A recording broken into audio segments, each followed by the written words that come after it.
안녕하십니까. 이주천TV의 이주천입니다. 오늘 2023년 5월 30일 화요일이 되겠습니다. 오늘은 다시 유튜브 주제를 중국의 세계 지배 전략 초안전 제 14번이 되겠습니다. 14부. 국내에서 미디어전, 심리전, 법률전 벌리는 중국 공산당 기관지, 이런 부제를 붙어 있습니다.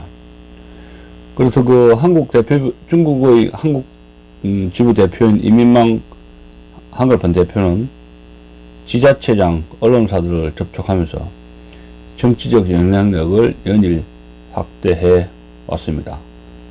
그래서 여기서 문제되는 어떤 기사를 썼을 때는 명예소송으로, 법률전으로, 소송으로 고소고발을 하는 그런 상태가 벌어졌던 겁니다. 자, 14번째 시간입니다.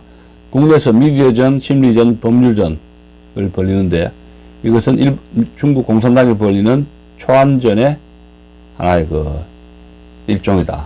하나의 방안, 수단이다. 이런 겁니다. 중국 공산당 사상을 홍보하는 공자학원, 해외에서 불법으로 치안활동을 벌리는 비밀경찰서도 초안전 수단 가운데 하나입니다. 공자학원, 또 해외에서 있는 중국의 비밀경찰, 그런 것이 다 초안전의 일종입니다. 그런데 이것 말고도 초안전의 수단으로 활동하는 조직이 있는데, 이것은 바로 중국의 관영매체입니다. 중국 언론사 관영매체입니다. 자, 1장. 중국 공산당 기관지 한국판 우파 매체와 유튜버에 소송을 제기했습니다. 그래서 법원에서는 명예훼손이 아니다, 이런 판결이 나온 적이 있었습니다. 저도 지난번에 유튜브 이미지를 가지고 토론자로 참석한 적이 있었습니다. 지난주였습니다. 2021년 5월 중국 공산당 기관지 인민일보의 인터넷판 인민망이 우리나라 매체와 유튜버들을 상대로 소송을 제기한 바 있습니다. 에포크타임즈, 파이낸스투데이, 유튜브 채널, 신인균의 국방TV, 가로세로 연구소, 신세기 TV, 데이너김 TV 등이 인민망 한글판과 그 대표인 조위보를 가리켜 여성성을 활용해 한국 고위층에 접근한 간첩으로 의심된다고 주장, 명예를 훼손했다는 게 소송 이유였습니다. 당시 피소된 매체들에 따르면 조 대표와 인민망 측은 이들에게 각각 1억 원의 손해배상을 요구를 했습니다. 그러나 지난 4월 14일 서울중앙지법 제25 민사부 부장판사 송승우는 조 대표와 인민망 측이 제기한 소송을 기각한다고 판결했습니다. 매체들의 보도 내용은 의혹을 제기하고 의견을 제시하는 수준이어서 명예훼손이나 모욕에 해당하지 않는다는 판단에 따른 것입니다.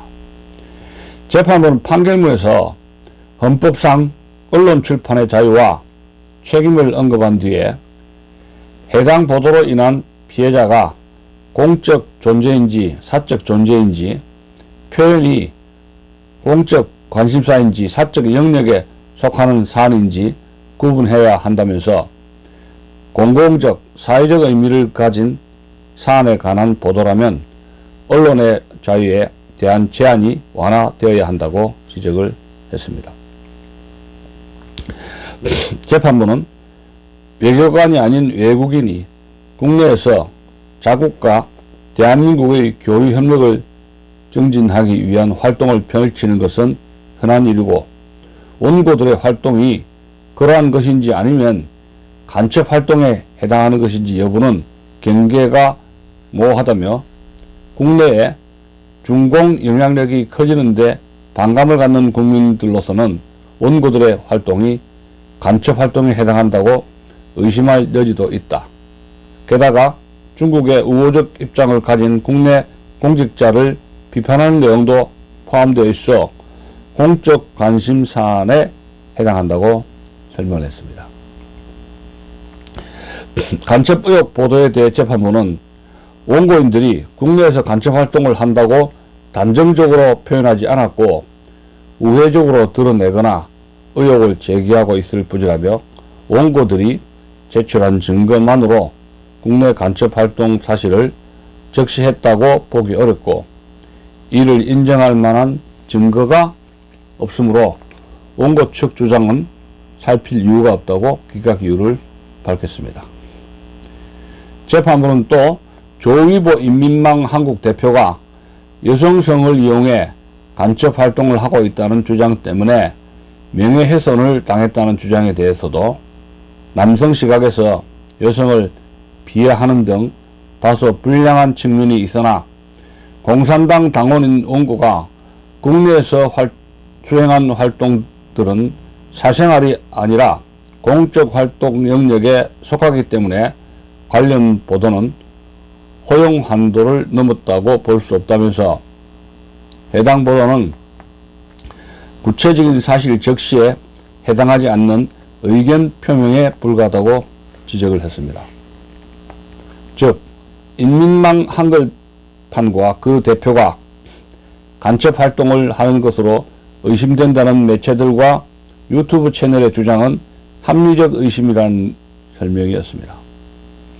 인민망 한글판과 조위보 대표는 해당 소송보다 앞서 에포크타임스 기자에게도 명예훼손 소송을 제기한 바 있습니다.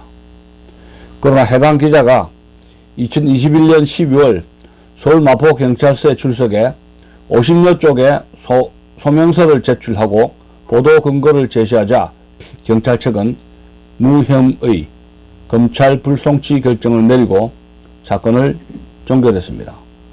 사건은 이후 서울 서부지검에 송치되었으나 2022년 4월 증거 불충분으로 인한 혐의 없음 처분을 받은 바 있습니다.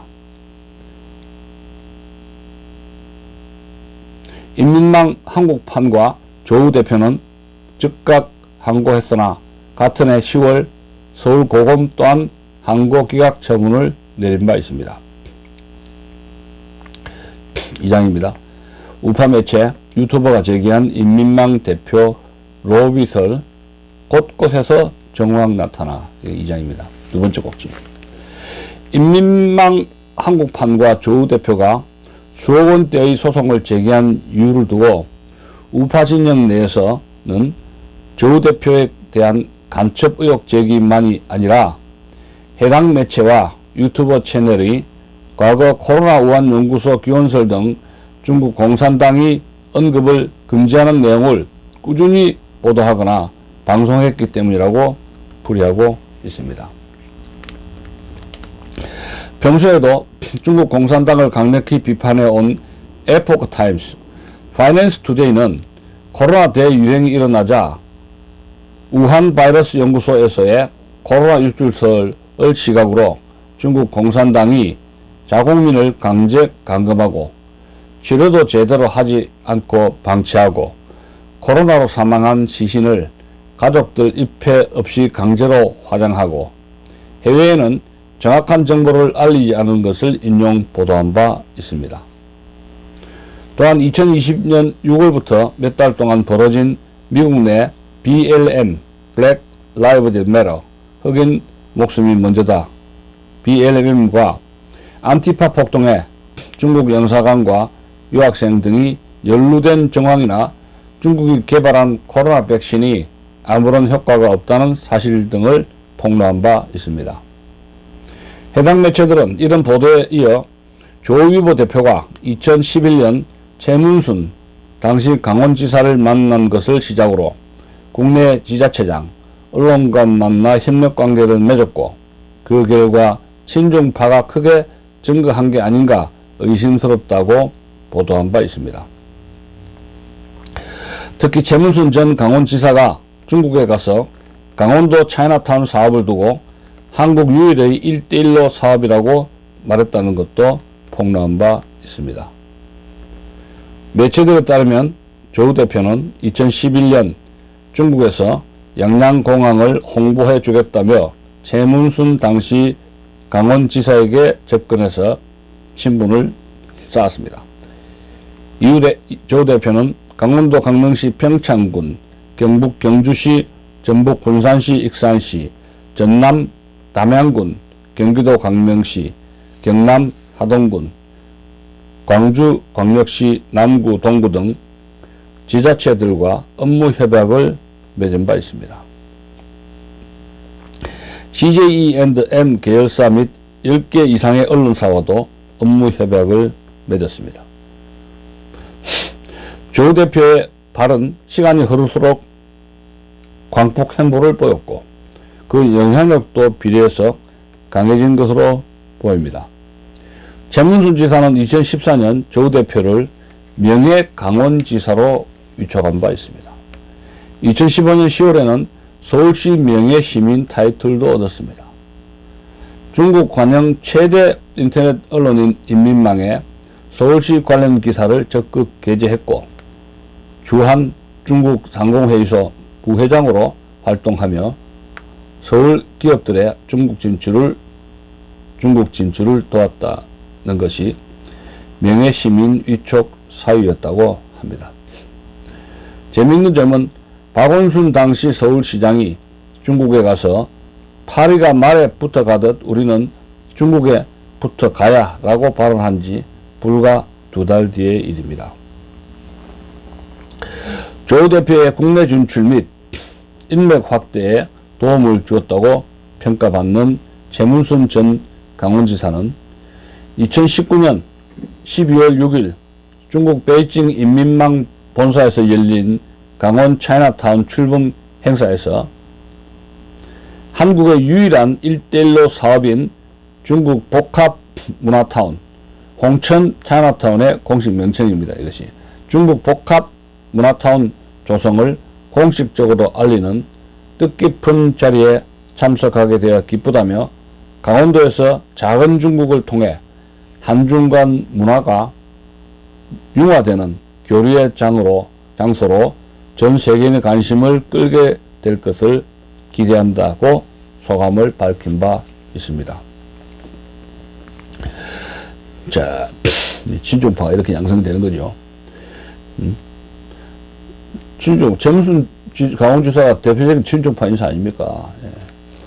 조 대표는 뿐만 아니라 2021년 1월 당시 정세균 국무총리, 박병석 국회의장, 이재명 경기지사, 양승조 충남지사, 도정환 더불어민주당 의원이 인민망을 통해 중국인들에게 춘절 인사를 하도록 만든 것으로 알려진 바 있습니다. 이 조일망이 순 정치인들만 만나요. 뭐 의도가 있는 거 아니에요? 그런 의혹 제기되지 않을 수가 없던 거죠. 또 신문에서 이런 의혹 제기한다는 것은 공적인 의무 아닙니까? 공적 인사에게 언론이 해야 할 의무라고 저는 그래 봅니다. 자, 더 봅시다.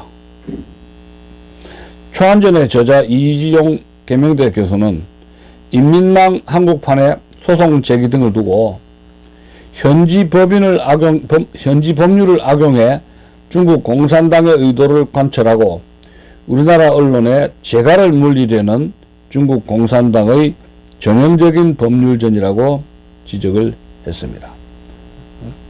우리 언론 재갈 물리려는 중국 공산당 초안전 중에 전형적인 법률전이라고 직시한 겁니다.